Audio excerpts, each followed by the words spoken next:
Perbarui ilmu Islam kamu bersama Religion di tv1news.com dan TV1 Connect. Bismillahirrahmanirrahim. Assalamualaikum warahmatullahi wabarakatuh.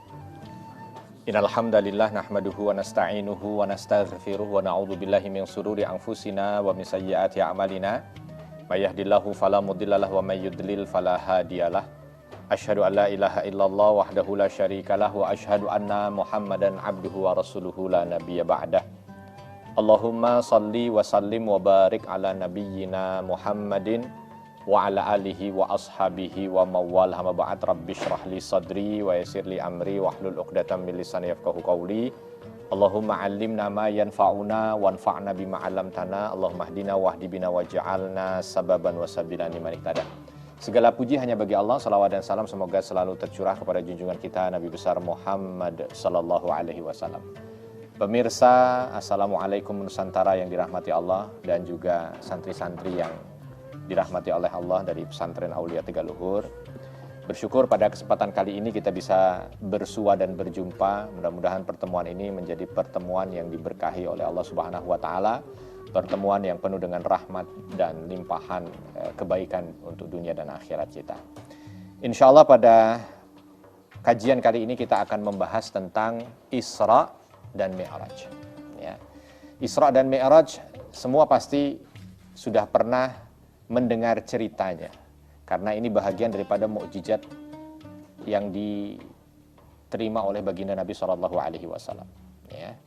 Kalau ditanya kira-kira Isra dan Mi'raj ini artinya apa? Apa artinya Isra? Apa artinya Isra? Perjalanan malam hari dari Masjidil Haram ke Masjidil Aqsa. Itu yang disebut dengan Isra. Makanya dalam surah Al-Isra ayat pertama disampaikan, A'udzubillahi minasyaitonirrajim, Bismillahirrahmanirrahim, Subhanalladzi asra bi'abdihi lailan minal masjidil harami ilal masjidil aqsa alladzi barakna haulahu. Maha suci Allah yang telah memperjalankan hambanya di malam hari dari Masjidil Haram ke Masjidil Aqsa. Ya, artinya itulah dia makna dari kalimat Isra, yaitu perjalanan pada malam hari. Wabil khusus perjalanan Nabi Muhammad SAW dari Masjidil Aqsa, dari Masjidil Haram ke Masjidil Aqsa. Lalu Mi'raj adalah perjalanan dari Masjidil Aqsa menuju ke Sidratul Muntaha. Ya, ini yang disebut dengan Mi'raj. Maka karena ini satu paket kejadiannya dalam satu malam, maka disebut Isra dan Mi'raj. Ya. Nah, ada hadis panjang yang diriwayatkan dari Nabi SAW, diriwayatkan dari beberapa sahabat. Ada Anas bin Malik radhiyallahu anhu salah satunya, dan ini diriwayatkan dari Imam Muslim. Ya, tentang peristiwa detil Isra dan Mi'raj. Saya akan mencoba untuk menceritakan apa yang diceritakan oleh baginda Nabi SAW, ya, ketika beliau bercerita tentang Isra dan Mi'raj yang beliau alami. Sekaligus nanti beberapa momen setelah kejadian Isra dan Mi'raj. Ya, karena Isra dan Mi'raj ini adalah mukjizat yang tidak bisa diterima oleh akal. Ya, jadi harus ada iman di hati untuk bisa menerimanya. Sehingga wajar ketika orang-orang Mekah kala itu masih diliputi dengan kekufuran, dengan kekafiran, mereka tidak bisa menerima apa yang diceritakan oleh Nabi SAW, sehingga berita itu membuat gempar. Ya. Tetapi kegemparan itu ternyata alhamdulillah menjadi titik balik dari dakwah Islam. Kita akan cerita. Ini bertepatan ketika Mekah kala itu memasuki musim dingin. Dingin yang mulai menghias udara malam Mekah kala itu, tiba-tiba Nabi SAW kedatangan tamu. Lalu tamu itu datang mengetuk baginda Nabi SAW, Assalamualaikum, Waalaikumsalam. Lalu ketika Nabi SAW membuka pintu rumahnya yang ada di Mekah, dilihatlah sosok manusia yang begitu cakap dan sempurna. Lalu manusia itu mengatakan, aku adalah Jibril. Oh, ternyata yang datang adalah malaikat Jibril yang dalam rupa manusia. Lalu Jibril alaihissalam meminta kepada Nabi Muhammad SAW kala itu di malam hari untuk segera menuju ke Ka'bah dan tawaf 7 kali. Ya. Maka Nabi SAW mengikuti perintah yang disampaikan kepada beliau. Beliau jalan menuju ke Ka'bah, tawaf 7 kali. Di malam hari, di musim dingin itu. Ya. Setelah selesai tawaf, baru setelah itu Nabi SAW disampaikan oleh Jibril tentang maksud dan tujuannya. Wahai Muhammad, malam hari ini Allah Subhanahu wa taala akan memperjalankanmu dari Masjidil Haram ini menuju ke Masjidil Aqsa, dan dari Masjidil Aqsa menuju ke Sidratul Muntaha. Lalu Nabi SAW diajak menuju ke satu sudut, yang di dalam sudut di letak sudut itu ada seperti hewan, tapi bukan hewan dunia ya. Seperti hewan yang diberi nama buraq. Hewannya berkaki 4, lebih tinggi dari keledai tapi lebih pendek daripada kuda. Ya, warnanya putih. Ketika Nabi SAW mendekat ke hewan tersebut, mendekat ke buraq, itu gerak-gerak dia, seolah tidak mau tunduk. Sampai Jibril datang dan menepuk punggung dari buraq itu, lalu mengatakan, tenanglah buraq, karena yang akan menaiki punggungmu adalah manusia terbaik yang pernah ada. Maka seketika itu buraq tenang, dan Nabi SAW bisa naik ke atasnya, lalu diikuti oleh Jibril alaihissalam. Baru setelah itu langsung berangkat. Nah, sesuai dengan buraq namanya. Buraq itu artinya bark. Bark itu apa? Apa artinya? Kilat. Ya, jadi secepat kilat. Gitu. Maka ketika naik lalu bergerak itu buraq, secepat kilat sudah langsung sampai ke Masjidil Aqsa. Ya. Sampai di sana Nabi menceritakan beliau menambatkan buraq itu di tempat biasa para nabi menambatkan buraq ketika datang ke sana. Jadi di komplek Masjidil Aqsa itu ada satu sudut berarti yang digunakan ketika para nabi datang untuk menambatkan buraqnya di situ. Maka Nabi pun menambatkan di situ. Dan ketika beliau turun, di luar dugaan karena di situ sudah ditunggu oleh seluruh nabi dan rasul yang pernah ada dari zaman Nabi Adam alaihissalam sampai dengan Nabi Isa alaihissalam. Ya, semua ada di situ. Ratusan ribu nabi hadir, nabi dan rasul hadir di sana. Dan semuanya menyampaikan salam kepada Nabi SAW. Dan ketika Nabi turun, itu barisan para nabi itu seolah membuka, memberi jalan kepada Nabi Muhammad SAW. Maka Nabi langsung menuju ke depan, ya, menuju ke depan, ke tengah dari komplek Masjidil Aqsa itu. Lalu ketika sampai di sana semuanya menunggu karena ingin melaksanakan sholat di situ. Ya. Semua menunggu untuk mendapatkan info dari Jibril siapa yang menjadi imam di saat sholat berjamaah semua para nabi itu. Maka Jibril ketika sampai di depan mengatakan, wahai Muhammad, kau yang ditunjuk oleh Allah Subhanahu wa taala untuk menjadi imam. Maka langsung Nabi Muhammad SAW menjadi imam di situ. Tidak dijelaskan sholatnya sholat apa. Pasti yang jelas dilaksanakan pada malam hari. Ya, dan juga bukan sholat wajib yang ada, karena ini selepas isya dan sebelum subuh. Ya. Mungkin sholat-sholat sunnah yang dilaksanakan oleh para nabi, tetapi dilaksanakan secara berjamaah, dan Nabi Muhammad SAW menjadi imamnya kala itu. Ini untuk menunjukkan legitimate yang Allah Subhanahu wa taala berikan kepada Nabi Muhammad SAW sebagai nabi akhir zaman, yang semua nabi pun mengikut pada apa yang dijalankan oleh Nabi Muhammad SAW, karena kala itu Nabi dijadikan simbol sebagai imam para nabi. Selepas dari situ, selesai sholat, Nabi SAW berdiri, Jibril berdiri membawa 3 cawan. Ada yang riwayat mengatakan membawa 2 cawan. 3 cawan ini apa saja? 3 cawan, tahu cawan? Cawan jelas ya, tapi yang dari perunggu itu ya, cawan. Nah itu, yang satu isinya khamr, yang satu isinya air putih, yang satu isinya susu. Nabi disuruh milih di antara 3 itu. Ya, Nabi SAW juga tidak tahu gitu kan, ini isinya apa dan apa yang harus dipilih. Tetapi ketika itu Nabi SAW seolah ada bisikan ya, di telinga beliau. Wahai Muhammad, pilihlah susu. Ya, kalau kau pilih khamr, maka dia akan memabukkan dan umatmu semua akan tergoda selepasmu. Kalau kau pilih air putih, maka itu akan menenggelamkan, maka semua umatmu juga akan tenggelam. Tapi kalau kau pilih air susu, maka kau akan mendapatkan petunjuk dan umatmu mendapatkan petunjuk. Maka Nabi Muhammad SAW memilih cawan yang diminum dan itu isinya susu. Ketika itu malaikat Jibril mengatakan, telah benar apa yang kau pilih, wahai Muhammad. Baru setelah itu naik ke atas. Begitu naik ke atas, pertama yang dilalui oleh Nabi Muhammad SAW masih bersama dengan Jibril dan buraq ini. Masih bersama dengan Jibril dan buraq. Naik ke atas, masuk ke langit pertama, ke langit ke-1. Para penjaga malaikat langit 1 itu menyetop bahasanya itu. Ya. Lalu Jibril mengatakan, buka. Aku Jibril bersamaku Muhammad. Maka penjaga langit itu membukanya. Sehingga Jibril dan Nabi Muhammad SAW bisa naik ke langit pertama. Di langit pertama, Nabi Muhammad berjumpa dengan Nabi Muhammad berjumpa dengan Nabi Adam alaihissalam.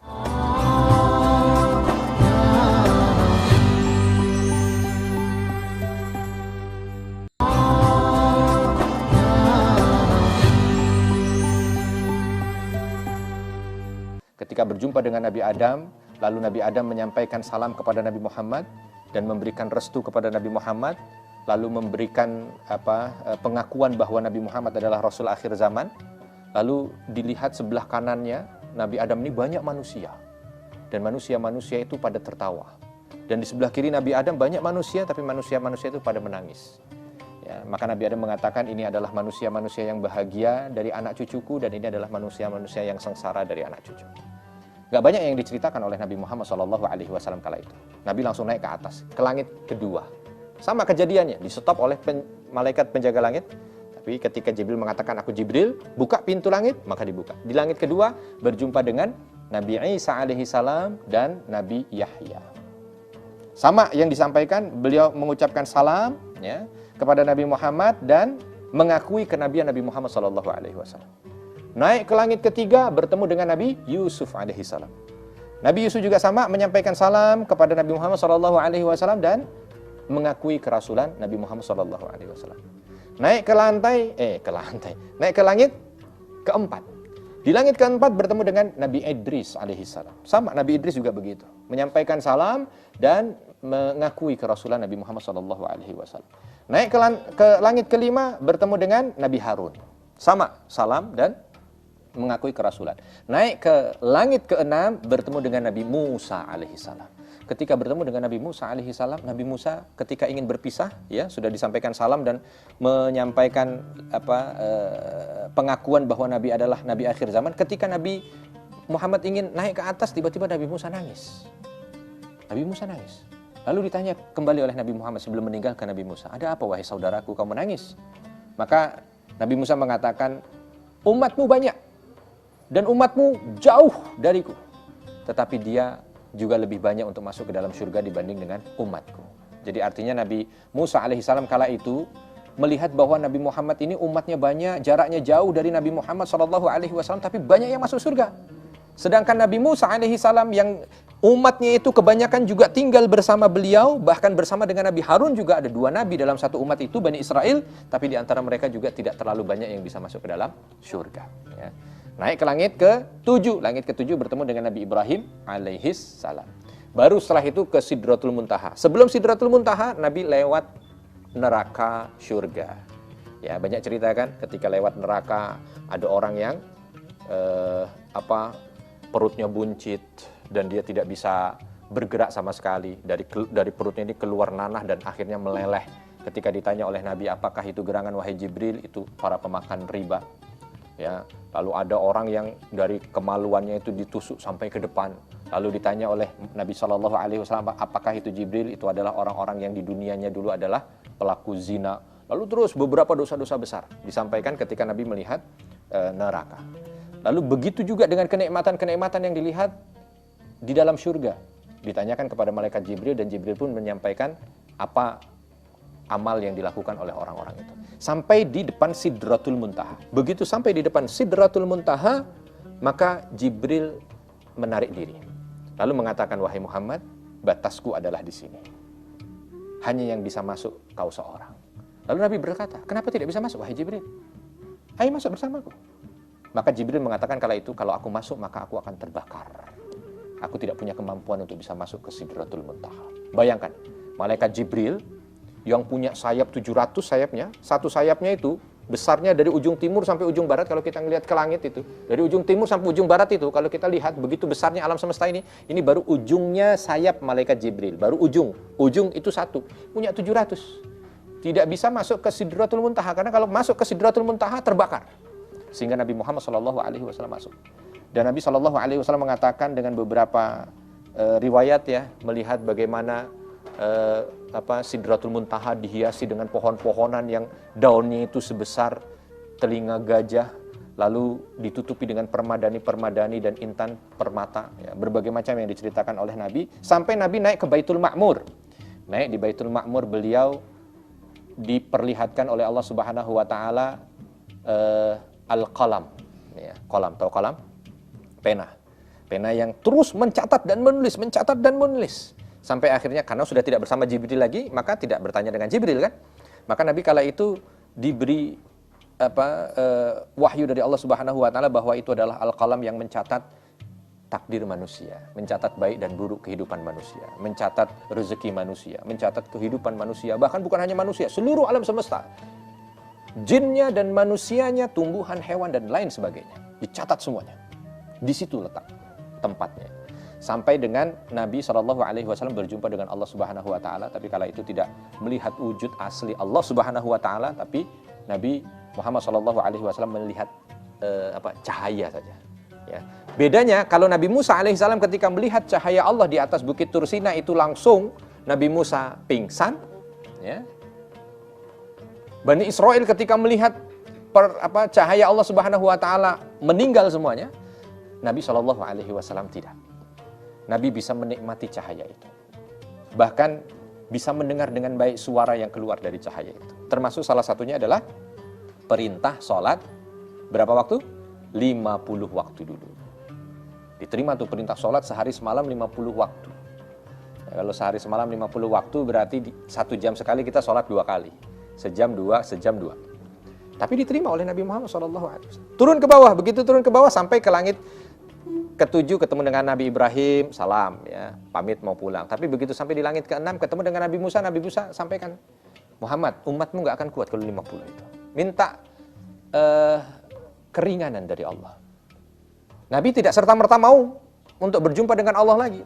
Nabi melihat kepada malaikat Jibril yang ada di sebelah kanannya. Ketika melihat memberikan isyarat begitu, Jibril mengatakan, semua berbalik padamu Muhammad. Kalau kau ingin balik, aku temani. Maka akhirnya balik, berjumpa kembali dengan Allah Subhanahu wa taala. Terjadi permintaan dari Nabi SAW kepada Allah Subhanahu wa taala keringanan itu sehingga sampai pada angka 5 waktu. Nah, yang ada pada kita ini kan 5 waktu. Nah, ketika 5 waktu itu pun Musa mengatakan, enggak mampu umatmu wahai Muhammad. Minta keringanan lagi. Umatmu susah 5 waktu itu. Tapi Nabi SAW tidak mau. Ya. Barulah terdengar suara kala itu ya, dari arsy ya, bahwa suara itu menyampaikan rahmat Allah terlimpah kepada engkau wahai Muhammad yang dengan usahamu umatmu mendapatkan kemurahan dari Allah Subhanahu wa taala. Ya, artinya karena Nabi SAW meminta keringanan itu dan akhirnya kita mendapatkan keringanan. Ya. Turun kembali terus sampai di Masjidil Aqsa lagi. Dari Masjidil Aqsa salat lagi 2 rakaat, baru setelah itu pulang sebelum subuh sampai di Mekah. Begitu sampai di rumahnya Nabi melihat itu bantal belum berubah, bantal beliau, kasur beliau belum berubah, suasana rumah belum berubah, kamarnya belum berubah. Maka kala itu Nabi SAW makin heran, ya Allah, ini perjalanan ternyata hanya semalam dan perjalanan ini penuh dengan cerita, tapi bagaimana mungkin ini terjadi? Terus menggelayut sampai waktu subuh masuk. Ketika waktu subuh masuk beliau salat di dekat Ka'bah. Lepas dari subuh biasanya beliau pulang, tapi ini beliau tidak. Beliau tinggal di situ. Ketika beliau tinggal di situ, sambil merenung apa yang terjadi tadi malam. Bagaimana aku menyampaikan ini kepada umatku dan tidak mungkin aku tidak sampaikan. Tapi kalau aku sampaikan, akankah mereka percaya? Lagi merenung seperti itu, tiba-tiba Abu Jahal datang. Dilihat, Abu Jahal ini musuh Nabi SAW. Fir'aunnya umat ini. Maka ketika Abu Jahal melihat, ini ada yang difikirin ini. Muhammad lagi ada yang difikirin, kata Abu Jahal begitu. Maka didatangi. Muhammad, kaget Nabi SAW. Abu Jahal yang datang. Ada apa gerangan? Nah, kesempatan. Nabi SAW karena kala itu sedang memikirkan apa yang terjadi pada malam hari itu, maka langsung saja menceritakan kepada Abu Jahal. Wahai Abu Jahal, ketahuilah bahwa ada yang mengganggu pikiranku tadi malam. Aku diperjalankan terus diceritakan begitu. Begitu mendengar kata demi kata yang disampaikan oleh Nabi SAW, Abu Jahal langsung tersenyum. Tapi ternyata senyumnya senyum penuh kejahatan. Nabi tidak melihat itu. Maka ketika Abu Jahal kala itu menawarkan kepada Nabi Muhammad SAW, wahai Muhammad, kalau aku kumpulkan semua penduduk Mekah untuk mendengar ceritamu ini, apakah kau berkenan untuk menceritakannya? Maka seketika itu Nabi SAW pun mengiyakan. Iya wahai Abu Jahal, kalau memang kau kumpulkan semua orang Mekah, maka aku akan ceritakan. Maka dikumpulkan semua orang Mekah. Begitu sudah kumpul semuanya, Nabi dipanggil. Lalu diminta untuk berdiri di tempat paling tinggi dan diminta untuk bercerita. Maka Nabi SAW kala itu menceritakan apa yang terjadi. Ya, terus sampai balik lagi, dari awal berangkat sampai balik lagi, langsung maju Abu Jahal dengan senyuman sinisnya. Lalu mengatakan, wahai orang Mekah, aku yang bolak-balik datang ke Baitul Maqdis. Berangkatku butuh waktu sebulan, itu paling cepat. Dan pulangku butuh waktu sebulan, itu paling cepat. Lalu bagaimana ada seorang yang mengatakan bahwa dalam waktu semalam dia sudah berangkat ke Baitul Maqdis bolak-balik, bahkan sampai ke langit. Orang yang kafir kalau itu langsung tertawa.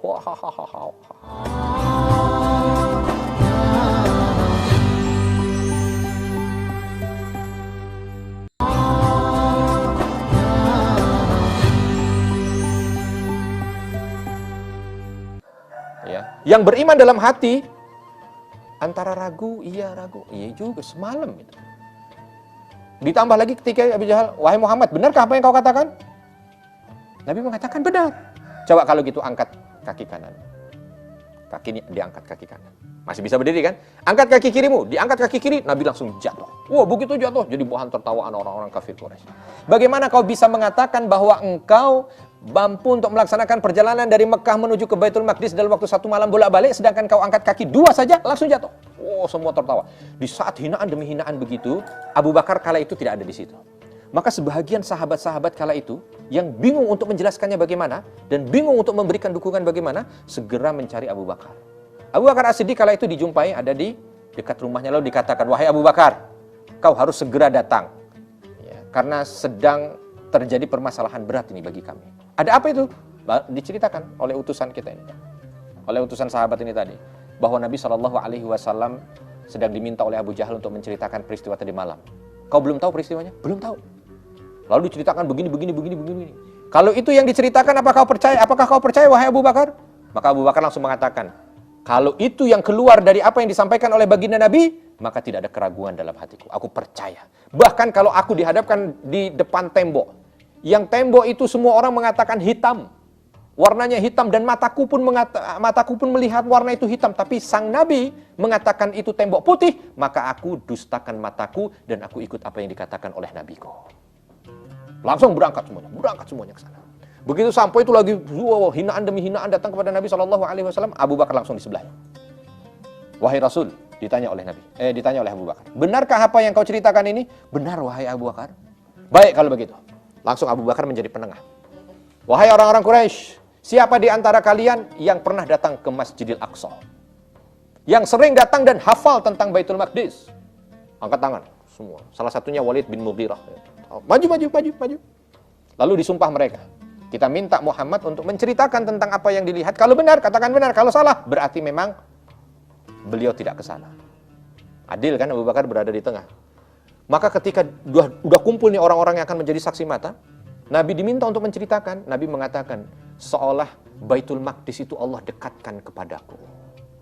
Jadi kayak diputarkan film gitu ya.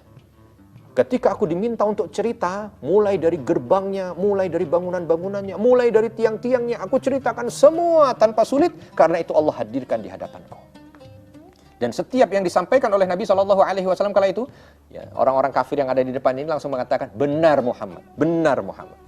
Ya. Gerbangnya begini, Muhammad benar. Lengkungannya begini, Muhammad benar. Tiangnya begini, Muhammad benar. Terus semua yang ada di Masjidil Aqsa diceritakan dan semuanya benar. Maka tidak ada lagi yang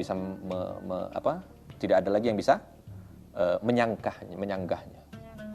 Tapi kala itu masih pada bohong lah, itu kan bisa dipelajari, bisa dikasih tahu, bisa. Akhirnya ketika semua masih kasak-kusuk begitu, Nabi SAW langsung mengatakan, kalau kalian masih belum percaya, maka dalam perjalananku pulang dari Masjidil Aqsa, pulang dari Baitul Maqdis menuju ke Masjidil Haram ini, menuju ke Mekah ini, aku diperlihatkan oleh Allah 3 kafilah. Kafilah pertama akan datang sebentar lagi. Kafilah ini membawa 2 onta yang paling depan, ontanya itu jidatnya putih. Dan ada onta paling belakangnya, itu kakinya patah sebelah kanan. Silahkan kalian buktikan. Ini adalah kafilah paling dekat yang akan sampai masuk ke Mekah. Lalu kafilah yang kedua adalah kafilah yang dalam perjalanannya kehilangan onta. Kala itu dia bingung nyari onta. Sampai aku didekatkan oleh Allah kepada mereka dan aku katakan karena aku bisa melihat dari atas Nabi Muhammad SAW. Ontamu di sana, ontamu di sana. Berangkat. Dan kafilah ketiga yang tidak ada masalah sama sekali. Betul mereka tunggu.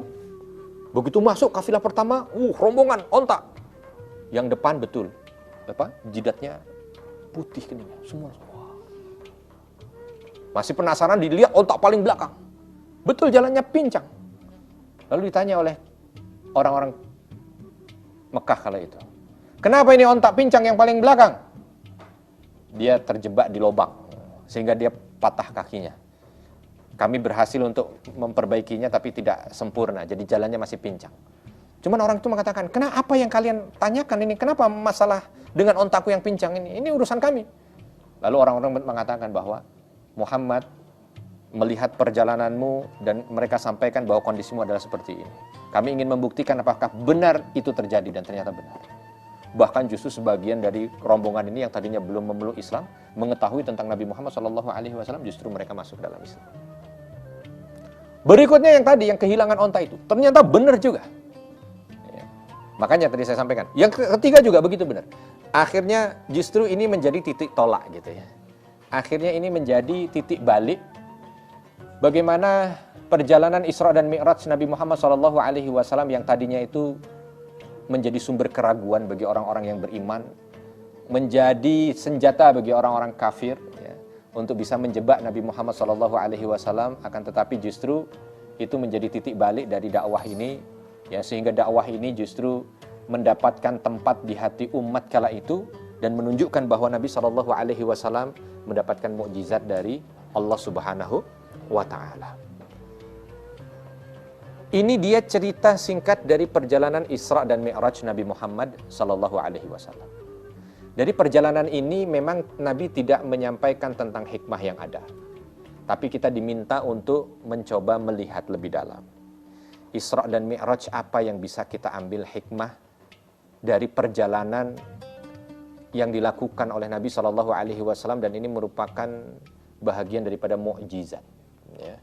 Kalau kita lihat yang paling sering tuh, kalau Isra dan Mi'raj itu kan dikaitkan dengan apa? Perintah sholat 5 waktu. Memang nggak salah, betul, karena memang Nabi SAW mendapat perintah sholat wajib 5 waktu. Ya. Tapi perlu diketahui bahwa perintah sholat itu bukan baru ada setelah Isra dan Mi'raj. Ya. Karena perintah sholat itu sudah ada sejak wahyu di awal-awal diturunkan. Hanya perintah sholat wajib yang 5 waktu, waktunya ditentukan, ya, jumlah rakaatnya ditentukan, kaifiatnya ditentukan, itu setelah Isra dan Mi'raj. Tetapi sebelumnya ada sholat-sholat yang memang juga sudah diwajibkan oleh Allah Subhanahu wa ta'ala kepada Nabi SAW dan pada para pengikutnya atau para sahabatnya. Nah, makanya nanti ada cerita juga ketika sahabat Ali kala itu melihat Nabi Muhammad SAW dengan Khadijah radhiyallahu anha sedang sholat. Kala itu sahabat Ali belum Islam, ya, karena Islam ini baru dianut oleh 2 orang ini saja, Nabi dan istrinya, karena ini baru hari-hari pertama wahyu turun. Maka sahabat Ali bertanya, apa yang kau lakukan wahai sepupuku? Ya, maka dijawab oleh Nabi SAW bahwa ini adalah salat. Ya, maka setelah itu baru Ali radhiyallahu anhu belajar tentang Islam dan masuk ke dalam Islam dengan waktu yang begitu cepatnya. Yang kedua, juga dilihatkan tentang surga dan neraka. Nah, bagi kita juga harus memahami bahwa kehidupan dunia ini bukan tujuan akhir, tetapi ada tujuan berikutnya, yaitu akhirat, surga dan neraka. Maka yang dicari ketika kita hidup di dunia bukan hanya sekedar dunia semata, tapi bagaimana kita mencoba untuk menjadikan dunia ini menjadi tangga menuju kebahagiaan kita di akhirat. Terus, yang terpenting adalah kita meyakini betul ternyata Nabi Muhammad SAW adalah manusia terpilih. Karena buktinya semua Nabi kala itu menjadi makmum Nabi Muhammad SAW. Ditambah dengan apa? Ditambah dengan ketika Nabi memasuki langit demi langit, para Nabi kala itu yang ada di langit itu pun mengakui kerasulan Nabi Muhammad SAW. Maka dari itu kita patut untuk berbahagia menjadi umat Nabi akhir zaman, Nabi Muhammad SAW.